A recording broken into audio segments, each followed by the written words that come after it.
बिस्मिल्लाहिर्रहमानिर्रहीम, अस्सलामु अलैकुम। आपको खुशामदीद कहते हैं बोल न्यूज़ हेडक्वार्टर्स में। दिन भर की अहम खबरों के साथ मैं हूँ सलमान मिर्जा। मैं हूँ सहरेश जुहेब और मैं हूँ महविश तबस्सुम। सबसे पहले आपको खबर देंगे, वज़ीर आज़म इमरान खान ने हुकूमती सतह पर अफगानिस्तान से मुतालिक खुसूसी सेल कायम करने की हिदायत कर दी। कौमी सलामती कमेटी के इजलास में अफगानिस्तान में इंसानी सूरत हाल पर तशवीश का इजहार किया गया। कौमी सलामती कमेटी ने अफगानिस्तान से मुतालिक मरबूत पॉलिसी इक़दामात की जरूरत पर जोर दिया। इजलास के बाद वज़ीर आज़म से DGISI लेफ्टिनेंट जनरल फैज़ हमीद ने भी मुलाकात की। कौमी सलामती कमेटी का इजलास पुरअमन, मुस्तहकम और खुद मुख्तार अफगानिस्तान के आज़म का इरादा। कौमी सलामती कमेटी का इजलास वज़ीर आज़म की ज़ेर सदारत हुआ। इजलास में आलमी बरादरी पर जोर दिया गया कि अफगानिस्तान में इंसानी बहरान से बचने के लिए इकदाम करें। कमेटी ने अफगानिस्तान में इंसानी सूरत हाल पर तशवीश का इजहार किया। आलामिया में कहा गया कि खित्ते में उभरती सूरत हाल इंतहाई पेचीदा है। अफगानिस्तान में अदम इस्तेहकाम के पाकिस्तान के लिए शदीद मुज़म्मरात हो सकते हैं। वज़ीर आज़म ने अफगानिस्तान में फंसे गैर मुल्कियों के इनखला में मुआवनत पर इत्मीनान का इजहार किया। कहा, आलमी बरादरी ने भी पाकिस्तान के किरदार की तारीफ की है। वज़ीर आज़म ने हिदायत की कि हुकूमती सतह पर अफगानिस्तान से मुतालिक खुसूसी सेल बनाया जाए। सेल अफगानिस्तान के लिए इंसानी इमदाद के बैनुल अक़वामी रवाबित में किरदार अदा करेगा, जबकि खुसूसी सेल मौसर बॉर्डर मैनेजमेंट और किसी भी मनफी फैलाव को रोकने के लिए काम करेगा। वज़ीर आज़म इमरान खान से DGISI ने मुलाकात की। वज़ीर आज़म ने लेफ्टिनेंट जनरल फैज़ हमीद की खिदमात को सराहा। मुलाकात में सिक्योरिटी सूरत हाल पर बातचीत की गयी। ज़राए के मुताबिक मुलाकात कौमी सलामती कमेटी इजलास के बाद हुई। इदारों के खिलाफ जुबान इस्तेमाल करने वाले मुंह के बल गिरेंगे। आसमान का थूका उनके मुंह पर आएगा। वफाकी वजीर दाखिला शेख रशीद का रावलपिंडी में विमेन यूनिवर्सिटी में तकरीब से खिताब। कहा, 22 तारीख से सियासत में तेजी आएगी। अगले 4 माह पाकिस्तानी सियासत के लिए अहम हैं। सियासतदान मगरिब की तरफ देख रहे हैं। सियासत मशरिक से तुलू हो रही है। इलेक्शन के करीब नून लीग की नई अलाइनमेंट होगी। नून लीग में 2 के बजाय 3 ग्रुप देख रहा हूँ।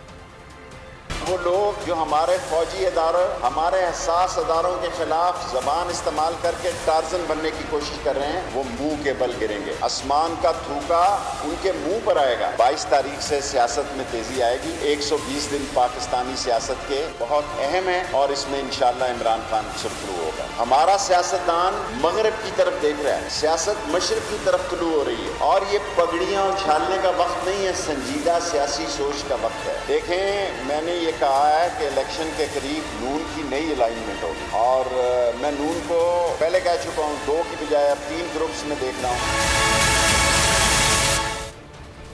पाकिस्तान और अमरीका के दरमियान ताल्लुकात में बड़ी पेशरफ्त। अमरीकी नायब वजीर खारजा वेंडी शर्मन की वजीर खारजा शाह महमूद कुरैशी से मुलाकात। 2 तरफा ताल्लुकात, अफगानिस्तान और इलाकाई अमन से मुतालिक अमूर पर तबादला ख्याल किया गया। वजीर खारजा का कहना था कि मसला कश्मीर का पुरअमन हल पायदार क़याम अमन के लिए नागुज़ीर है। उनका कहना था कि दुनिया अफगानिस्तान की हंगामी बुनियादों पर मदद करे। अमरीकी नायब वजीर खारजा ने अफगानिस्तान से अमरीकी और दीगर शहरियों के इनखला के लिए पाकिस्तान की मावनत और खित्ते में अमन की काविशों को भी सराहा।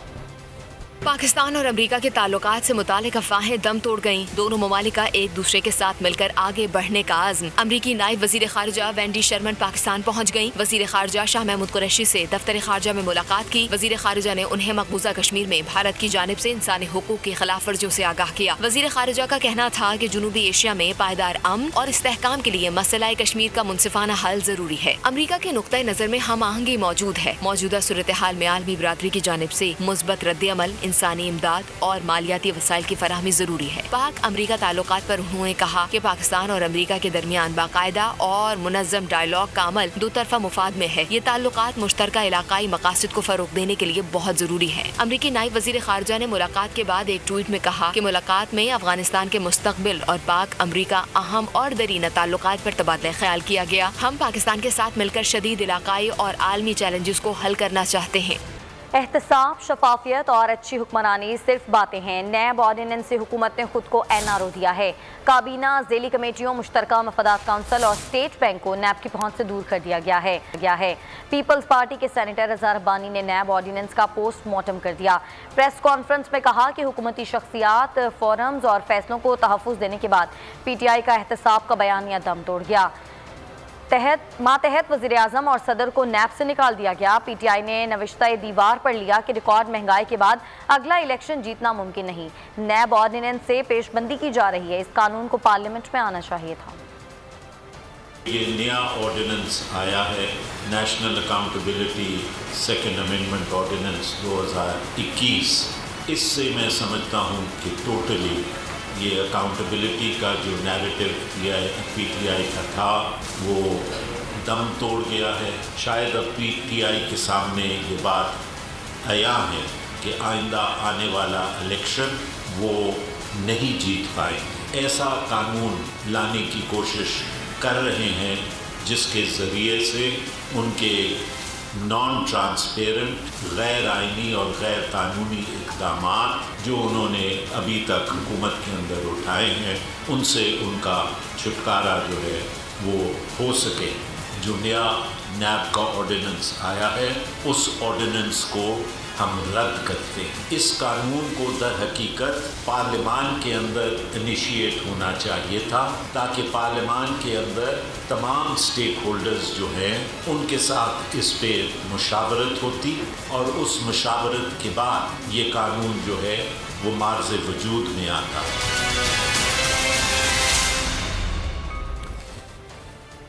अपोजिशन लीडर शहबाज शरीफ ने नैब ऑर्डिनेंस को इदारों की आज़ादी छीनने की जानिब कदम करार दे दिया है। कहते हैं कि ऑर्डिनेंस पार्लियामेंट पर अदम एतमाद और अदलिया पर भी हमला है।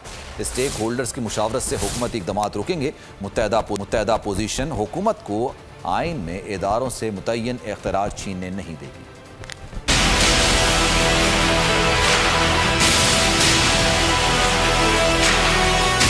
नैब ऑर्डिनेंस गैर आइनी और गैर जमहूरी रवैया है। ये पार्लियामेंट पर अदम एतमाद और अदलिया पर भी हमला है। स्टेक होल्डर्स की मुशावरत से हुकूमती इक़दाम रोकेंगे। अपोजिशन लीडर शहबाज शरीफ ने हुकूमती इक़दाम को आड़े हाथों ले लिया। शहबाज शरीफ ने कहा हुकूमत ने इदारों की आइनी आज़ादी छीनने का कदम उठाया। यह ऑर्डिनेंस रही सही जमहूरियत का गला घोंट कर शख्सी हुक्मरानी की जानिब कदम है। नैब के पहले से मुतनासा कानून में 18 बड़ी तरमीम जवाबदेही से फरार है। मुत्तहदा अपोजिशन हुकूमत को इदारों के इख्तियार छीनने नहीं देगी। उन्होंने कहा कि महंगाई का सूरज गरीबों का हला खुश कर चुका। 225 अरब के टैक्स महंगाई का क़यामत ख़ेज़ सलसला साबित होंगे। रिलीफ के बजाय आवाम को हर रोज नई तकलीफ में मुब्तला किया जा रहा है। IMF की नाअंदेशाना शराइत मानने वाले हुक्मरान कौम को खुदकुशी पर मजबूर कर रहे हैं। मनी लॉन्ड्रिंग केस में लीगी रहनुमा शहबाज शरीफ एक बार फिर FIA से हाथ कर गए। सवालनामे पर पूछे गए 35 में से यह लिखा मुकदमा सियासी बुनियादों पर बनाया गया।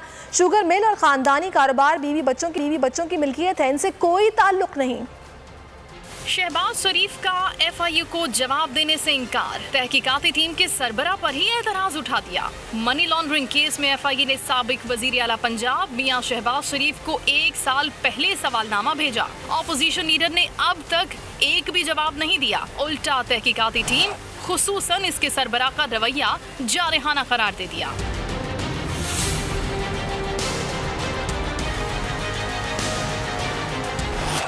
शहबाज शरीफ का कहना है कि मुकदमा सियासी बुनियादों पर बनाया गया। पहले दिन से बता रहा हूँ, शुगर मिल्स और खानदानी कारोबार बीवी बच्चों के मिल्कियत में है और उनसे कोई ताल्लुक नहीं। मुझसे सवाल करना मुझे मुकदमे में फंसाने और बतौर ऑपोजिशन लीडर मेरी आवाज को दबाने की साजिश है। शहबाज शरीफ ने मनी लॉन्ड्रिंग केस में FIA को जवाब जमा करा दिया। FIA दफ्तर के बाहर मीडिया से गुफ्तगू में नून लीगी रहनुमा अता तारड़ का कहना था कि हुकूमत चाहती है कि शहबाज शरीफ को पाबंदे सलासिल किया जाए। शहबाज शरीफ और हमजा शहबाज ने FIA के तमाम सवालात के जवाब दे दिए। अलबत्ता FIA इमरान खान और शहजाद अकबर की मंशा के मुताबिक जवाब चाहता है। हुकूमत के नए नैब ऑर्डिनेंस का मकसद अपने आप को और अपने वुज़रा को NRO देना है। आप पता नहीं किस तरह का ताउन चाहते हैं। शायद FIA ये चाहता है कि इमरान न्याजी और शहजाद अकबर की मंशा के जवाब दिए जाएं। ये हम नहीं कर सकते। जितने बड़े बड़े स्कैंडल हैं, वो आटे का स्कैंडल हो, वो चीनी का स्कैंडल हो, उन तमाम केसेस में नए नैब ऑर्डिनेंस के तहत इमरान न्याजी ने अपने आप को और अपने वुज़रा और मशीरों को पाकिस्तान की तारीख का सबसे बड़ा और स्याह तरीन NRO दिया है।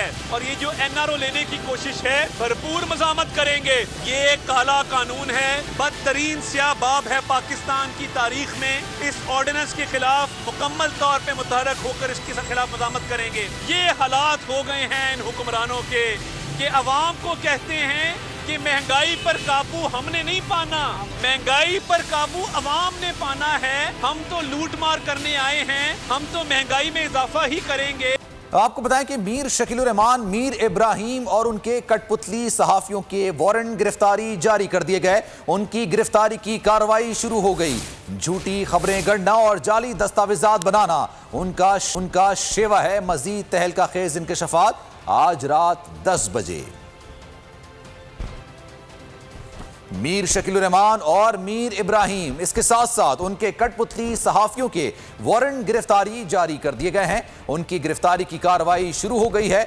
झूठी खबरें गढ़ना और जाली दस्तावेजात बनाना उनका शेवा है। मजीद तहलका खेज इंकशाफात आप जान सकेंगे आज रात 10 बजे। मीर शकीलुर रहमान और मीर इब्राहिम के वारंट गिरफ्तारी, साथ साथ उनके कठपुतली सहाफियों के भी वारंट गिरफ्तारी जारी कर दिए गए हैं। उनकी गिरफ्तारी की कार्रवाई शुरू।